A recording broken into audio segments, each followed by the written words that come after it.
लीजिए soup. Soup क्या, जहर लाकर दे दो ना, वही खा लूंगी तो सही रहेगा। एक तो रात से मैं भूखे हूँ, कुछ खाई नहीं हूँ। सुबह उठते के साथ ये बहू मुझे सूप दे रही है पानी के जैसा। एक तो रात से मैं भूखी हूँ और उल्टा सुबह पराठा दही लाने की जगह ये महारानी मेरे लिए सूप लेकर के आ रही है। अरे तुम्हारे मायके जैसा नहीं है मेरा घर, जैसे तुम्हारे मायके में गरीबी पर नहीं चलता था ना, यहाँ वैसा नहीं है। किस चीज का कमी है हमारे घर में, बताओ ना जरा। सासू माँ, आपका रात से ही तो पेट खराब है। डॉक्टर ने ही तो बोला था कि इस समय माँ जी को कुछ नहीं देना, सुबह उठते के साथ ही सूप दे देना। तो डॉक्टर के कहे के अनुसार तो मैं सूप बना कर लाई हूँ सासू माँ। चुप कर, ए ढकोसला बाजी मेरे ऊपर तो नहीं करो। मेरा मन कर रहा है कचौड़ी खाने के लिए, जाकर गर्मा गर्म कचौड़ी मेरे लिए बनाकर लेकर आ और साथ में इमली की तीखी चटनी बनाकर लेकर आ। सासू माँ, ये क्या बोल रहे हैं आप? इमली की चटनी? इससे तो आपका जोड़ों का दर्द चालू हो जाता है। ज्यादा डॉक्टर बनेगी तुम, जैसे मैं बोल रही हूँ वैसे करो। सासू माँ, छोटी सही तो बोल रही है, बीमार आप पड़ते हैं, परेशान हम लोग होते हैं। हे भगवान, ये छोटी कम थी जो ये बड़ी बहू भी उसी के सिक पर चल रही है। मेरा तो किस्मत ही खराब है। मैं तो सोचती थी कि एक बहू अच्छी नहीं है तो दूसरी तो अच्छी होगी, लेकिन मेरी किस्मत में तो ये दोनों को दोने गई हुई है। बड़ी तुम पहले ऐसे तो नहीं करती थी, मैं देख रही हूँ जब से छोटी बहू आई है ना तब से पूरे घर पर अपना शासन जमा रही है। एक तो इसके घर में कुछ है नहीं, भिखारी खानदान की है, और यहाँ आकर के दिखा रही है कि कितना ऊंचे घराना की मैं थी। सासू माँ, जब आप ही अपनी बहुओं को ऐसे बोलेंगे तो बताइए बाहर वाले और क्या क्या नहीं बोलेंगे। पहले तो घर वाले से ये स्टार्ट होता है ना सासू माँ। ये छोटी जो भी कुछ कर रही है वो आपकी सेहत के भलाई के लिए ना कर रही है सासू माँ। ज्यादा मुझे पाठ मत पढ़ाओ, मैं सास हूँ कि तुम लोग है मेरी सास। मैं जो बोली हूँ वो करो। मुझे कोई हालत में आधे घंटे में कचौड़ी और इमली की चटनी चाहिए तो चाहिए, और ये ले जाओ यहाँ से सूप। ले जाओ नहीं तो मैं फेंक दूंगी। फिर मुझे मत बोलना कि सासू माँ इतना गुस्सा करती है। एक तो रात से मैं भूखी हूँ, सुबह में अच्छा अच्छा खाना लाने के बजाय ये बीमारियों वाला खाना मुझे लाकर दे रही है, सूप दे रही है। छोटी, हाँ दीदी, तुम सासू माँ के बातों को दिल पर मत लो। क्या बोल रही है छोटी? ऐसा नहीं है कि सासू माँ इतना सख्त है, ऊपर से देखने में भलाऊ लगते हैं कि सख्त है, लेकिन दिल का बहुत कोमल है। इतना मत सोचो सासू माँ के लिए। दीदी सब तो सही है, लेकिन सासू माँ मेरे मायके के ऊपर कीचड़ उछालते हैं ना तो मुझे बहुत बुरा लगता है दीदी। मैं क्या बोलूँ आपको, जो भी बोलना है सासू माँ को वो मुझे बोल देना, मेरे मायके वाले पर क्यों जाते हैं। माना दीदी कि मेरे मायके वाले गरीब है, गरीब है तो क्या, मेरे मायके वाले कुछ चीज में कमी छोड़े हैं। सासू माँ ने जो जो डिमांड किया सारे पूरा किया ना मेरे माँ बाप ने, उसके बाद भी ऐसे सासू माँ क्यों मेरे मायके के ऊपर कीचड़ उछाल उछाल कर बोलते रहते हैं दीदी। मुझे तो बोलते ही बोलते हैं, पास पड़ोस वाले जितने भी औरतें आती है सबके सामने मेरे मायके वाले को बुराई करते रहते हैं। ये कहाँ तक ठीक है दीदी? जाने दो ना छोटी, धीरे धीरे सासू माँ सुधर जाएंगे। क्यों छोटा छोटा बात को दिल पर ले लेती है? इमली की चटनी दो, मैं बना देती हूँ। वैसे भी सासू माँ का घुटनों में दर्द रहता है इमली की चटनी खाने से, मैं ही अपने तरीके से बनाती हूँ, उन्हें पता भी नहीं चलता है कि इमली की चटनी है। उनका सेहत का ख्याल तो हम ही लोग को रखना होगा ना छोटी, वो तो बुढ़ापा में जो मन आता है सो खाने पीने का फरमाइश कर देते हैं। हाँ बेटा गुल्लू बोलो ना, कब आ रही है? माँ अभी अभी तो गई थी, इतने जल्दी मैं कैसे आऊँ? बेटा मेरी इतनी जोरों से तबीयत खराब थी, एक जरा सा भी नहीं तुम्हें लगता है कि थोड़ा अपनी माँ को तो देख कर आ जाए? कितना दूर पर है, पास में ही तो है, 1 घंटा के रास्ते पे तो तुम रहती है। माँ अब तो तुम्हारी तबीयत ठीक है ना, और वैसे भी तुम्हारा मुंह पर तो कंट्रोल रहता ही नहीं है, तो तबीयत तो खराब होगी ना। ये लो, मैं तो सोचती थी कि बहुएं बोलती है मुझे ऐसे, लेकिन मेरी बेटी भी नहीं छोड़ रही है मुझे। ठीक है बेटा बोल ले बोल ले। माँ तुम भी ना थोड़ा थोड़ा बात पर गुस्सा होने लगती है, अपना मुंह पर थोड़ा कंट्रोल करो, जवानी नहीं है, उम्र बीत रहा है। तुम्हें जो नहीं खाना है वही खाने को तुम जिद करती है, मुझे ये चाहिए तो चाहिए, फिर थोड़ा टाइम बाद बोलेगी कि मेरा ये दर्द हो रहा वो दर्द हो रहा। डॉक्टर जो जो मना करता है वो चीज तो तुम्हारा कभी मना होता है? बहू से मांगती है, नहीं तो छिप छिपा कर किचन में जाकर खा लेती है, क्या मुझे नहीं पता है? ठीक है बेटा, मैं समझ गई कि बहुओं लोग तुमसे शिकायत की है ना। माँ तुम भी ना, भाभी लोग बोलेगी और मैं सुन लूंगी। मैं पिछले बार आई थी तो मैं खूब पीछे से देखी थी किचन में तुम्हें खाते हुए, लेकिन 2 दिन के लिए मैं आती हूँ, मैं क्यों बोलने जाऊँ तुम्हें? और यही सब के लिए फोन की थी क्या? मैं कुछ बताने के लिए फोन की थी, तो तुम भी है ना कि अपना ही रोना लेकर के ठीक है बताओ, फोन क्यों की थी? माँ करवा चौथ आ रहा है, तैयारी हो गया क्या घर में? हाँ हाँ बेटा। देखो ना माँ, मैं यहाँ का दुकान में खोजते खोजते थक गई, मेरे मन लायक तो एक भी साड़ी मिली नहीं। तो ऐसा करना बेटा, आ जा यहाँ। बहू तो बोल रही थी कि बहुत सुंदर सुंदर साड़ी आई है सासू माँ, गुल्लू रहते तो भी खरीद लेते। तो तुम्हें अच्छा नहीं लग रहा, यहाँ से खरीद करके लेकर चली जा। कितना टाइम लगता है तुम्हें ससुराल जाने में? 1 घंटा के तो रास्ता पर है तुम्हारा ससुराल। ठीक बोल रही है माँ, मैं आ रही हूँ, शाम तक आने का कोशिश करूंगी, रात भर रुकूंगी और सुबह चली जाऊंगी। ठीक है बेटा, आ तब मिलते हैं। सासू माँ। हाँ बहू बोलो। करवा चौथ के लिए करवा और उसके साथ जो भी लगने वाले हैं सामान, वो सामान सब ले आते सासू माँ मार्केट से। अरे बहू, गुल्लू आने वाली है आज शाम तक, उसी के साथ जा करके ले आना। और वैसे भी मेरे घुटने में बहुत दर्द हो गई है बहू, इसीलिए मैं तो बाजार नहीं जाऊंगी, तुम ही जा करके ले आ। और छोटी बहू कहाँ है? वो किचन में कुछ काम कर रही है सासू माँ। छोटी बहू। हाँ सासू माँ।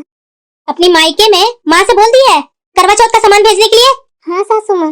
इस बार साफ साफ अपनी माँ से बता दिया है ना कि करवा चौथ में अच्छे अच्छे सामान भेजने को।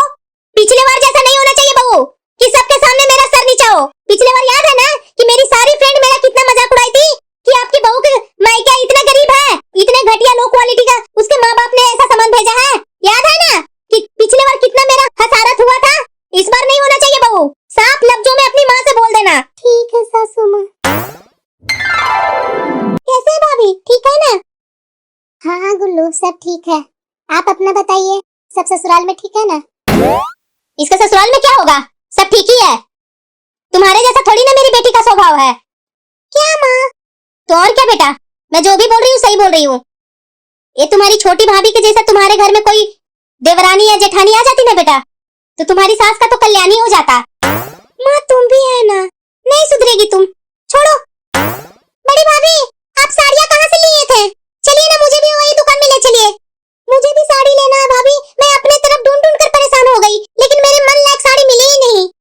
हाँ हाँ गुल्लू चलिए ना, मुझे भी करवा चौथ का सामान लेना था, तो दोनों मिलजुल करके सामान ले लेंगे और क्या। ठीक है भाभी चलिए। और छोटी भाभी, आपका भी मन है तो आप भी चलिए। गुल्लू, तुम और तुम्हारी बड़ी भाभी जा रही है ना, तो ये छोटी को ले जाने की क्या जरूरत है? बड़ी जा रही है ना, छोटी का सारा सामान बड़ी ले आएगी। अब ये नई नहीं है तो इसको कहाँ कहाँ दुकान घुमाते चलेगी। हाँ हाँ गुल्लू, मेरा घर में कुछ काम है गुल्लू, अभी नहीं करेंगे तो और काम बढ़ जाएगा और आने के बाद थकावट हो जाता है। तो आप और दीदी चले जाइए ना, मैं तब तक और काम है जो कर लेती हूँ। ठीक है भाभी। माँ, गुल्लू, माँ तो लगता है कि अपने रूम में होंगे, चलिए ना उनके रूम में ही चलते हैं। कैसा लगा सामान माँ? सामान तो सब ठीक है बेटा, लेकिन मेरी एक बात समझ में नहीं आई, तुम अपनी सास के लिए इतनी अच्छी साड़ी क्यों ली? इस बुढ़ापा में तुम्हारी सास इतनी अच्छी साड़ी पहन पाएगी? क्यों माँ, मेरी सास बूढ़ी है तो क्या ऐसी साड़ी नहीं पहन सकते हैं? अरे बेटा, ऐसा साड़ी कौन बुढ़ापा में पहनता है? माँ पता नहीं तुम्हारी सोच कहाँ गई हुई है। बुढ़ापा और जवानी क्या है माँ? बुढ़ापा में क्या जीना छोड़ देता है लोग? बुढ़ापा हो या जवानी, रंग किसको नहीं पसंद है माँ? क्या बुढ़ापा आने के बाद वो रंग खराब लगने लगता है? बेटा, मेरा बोलने का मतलब है कि इतनी महंगी साड़ी लेने की क्या जरूरत थी तुम्हारी सास के लिए? अरे ऐसी 400-500 का एक साड़ी लेकर दे देती। सासू माँ, अभी तक छोटी चाय और नाश्ता लेकर नहीं आई है, मैं लेकर आती हूँ सासू माँ। हाँ हाँ बहू, जाओ लेकर के आओ। माँ, तुम ऐसी कैसे बातें कर लेती है? तुम मेरी सास के बारे में बोल रही है, तुम्हारे घर में भी तो 2-2 बहुएं हैं। जैसे तुम मुझे सिखा रही है कि सास को 400-500 का साड़ी लाकर दे दो, वही सीखेगी तुम्हारी बहू है और तुम्हारे साथ ऐसा करेगी। तुम्हें कैसा लगेगा? और ये क्या लगाकर बैठी हुई है? 400-500 की साड़ी, 400-500 की साड़ी। ये साड़ी भी तो मैं उन्हीं के बेटा का कमाई से लेकर आई हूँ ना माँ, तो ऐसे कैसे हो सकता है कि मैं अपने लिए अच्छी से अच्छी साड़ी लेकर के जाऊंगी, अपनी सासू माँ के लिए लो क्वालिटी की लेकर जाऊंगी? ये तो मुझे भी नहीं पसंद आएगा। ठीक है बेटा, ठीक है, तुम्हारा जैसा मर्जी। छोटी बहू। हाँ सासू माँ। तुम्हारे मायके से करवा चौथ का सामान आया? हाँ सासू माँ, छोटी के मायके से सारा सामान आ गया है। कब आया है? मैं तो देखी भी नहीं इसके पापा या भाई को आते हुए। नहीं सासू माँ, मैं अपनी साड़ियाँ लेने गई थी ना, आपको तो याद ही होगा। उसी बाजार में इसके भाई भी मिले थे, तो इसके भाई ने बोला सारा सामान मैं ले लिया है, मेरे पास टाइम नहीं है दीदी घर जाने का, तो आप घर जा ही रहे हैं तो ये सामान लेकर के मेरी बहन को दे दीजिएगा। मैं ला करके दी थी छोटी को, शायद छोटी आपको दिखाना भूल गई होगी। छोटी,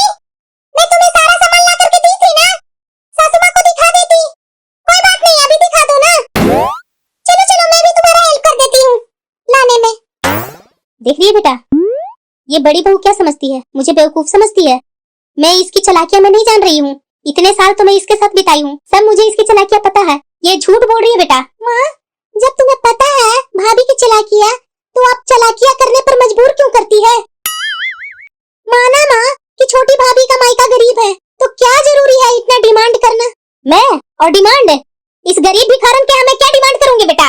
देखो माँ देखो, अभी अभी तुरंत झूठ बोल रही है। तुम पिछले बार फोन पर बोली थी ना कि इस बार अपनी छोटी को बहुत अच्छा खासा डांट लगाई हो।